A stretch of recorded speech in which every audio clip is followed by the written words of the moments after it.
From the Canadore College Radio Newsroom, this is CRFM News. The McGuinty government continues to ignore the voice of Northerners in announcing it is proceeding with the sale of Ontario. Good morning. It is currently 15 degrees. I'm Mike Ball, brought to you by the Journalism Department and the Claw.ca, news you can sink your teeth into. Infrastructure Ontario today released a request for qualifications inviting interested buyers to submit their credentials for purchasing and operating Ontario Northland's telecommunications arm. Prospective bidders have until October 22nd to submit their qualifications for review. Last week, Fidelity wrote Premier Dalton McGuinty, calling on him to ensure Ontario Northland's rail freight division remain publicly owned. Fidelity added, all of the assets of Ontario Northland deserve a full strategic review that includes input from Northern leaders, businesses, and citizens alike. A sad and historic day brought to close a more than 110-year-old train route at the station in North Bay. The Ontario Northlander train had its final run on Friday, September 28th, being met by supporters, politicians, and former employees as it came to the platform for the last time. The announcement of the train's demise came earlier this year on March 23rd. The McGuinty government began the difficult task of managing its spiraling budget. On the beautiful sunny day with the fall in almost full color, passengers young and old got on to ride the rails one last time. Ontario Provincial Police are taking a campaign to reduce unnecessary carnage on Ontario highways up a notch, teaming up with police services from across Canada during the upcoming Thanksgiving long weekend. Operation Impact is a national traffic initiative to save lives and reduce serious injuries and carnage on our roads through increased public awareness and compliance with traffic safety laws. This initiative begins Friday, October 5th and runs through Monday, October 8th. The OPP will continue to focus on impaired driving, aggressive driving, improper or lack of seatbelt use, and distracted driving. What are known as the Big Four casual factors continue to be the primary sources contributing to serious injuries and deaths in motor vehicle collisions. The Dion Quince Museum will be closing for the season next Tuesday. This Saturday, Sunday, and Monday, the museum will be offering visitors 2-for-1 admission. With admission, visitors receive entrance to the house and a guided tour. There will also be fun fall crafts and activities for the kids.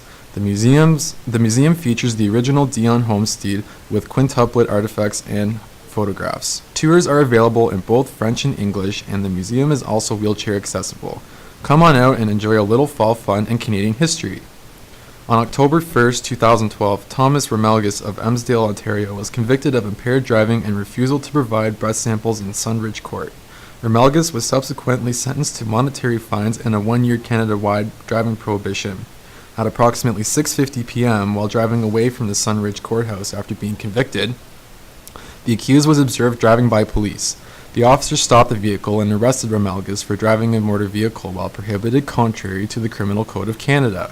Remelgus was held in police custody for a bail hearing in Parry Sound, Ontario. In sports, the American League West title is going to a 1-game playoff on Wednesday. Oakland Athletics moved into a tie with Texas for first place by beating the Rangers 3-1. Both are guaranteed playoff spots. New York retained its 1-game lead over Baltimore in the AL East. The Yankees came from behind to beat Boston 4-3 in 12 innings, while the Orioles got by Tampa Bay 1-0. New York Mets 20-game winner R.A. Dickey says he played almost all season with a strained oblique and will undergo surgery later this month. Dickey had no decision in the Mets' 4-3 11-inning loss at Miami. Marlins pinch hitter Adam Greenberg was fanned on 3 pitches while he batted for the first time in 7 years in the 6th inning. He signed a 1-day contract before the game, his first since he was beamed in his major league debut in 2005. Chad Jenkins earned his first major league win. Kelly Johnson hit a 2-run home run, and the Toronto Blue Jays beat Minnesota 4-3. The Houston Astros blanked the Chicago Cubs 3-0 in the first matchup of 100 lost clubs in 50 years. The Cubs were involved in the most previous matchup of 100 lost teams against the expansion New York Mets. NHL Deputy Commissioner Bill Daly estimates the league lost about $100 million in revenues from the canceled preseason. The revelation didn't elicit much sympathy from the union. Executive Director Donald Fears says it was the league that locked out the players. North Bay weather. Heading towards the afternoon, the showers are expected and a high of 19. Overnight rainfall will continue with temperatures dropping to 13 degrees.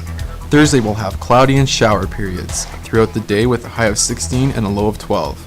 Currently, it is 12 degrees with minor cloudiness. For more information, visit our website at theclaw.ca.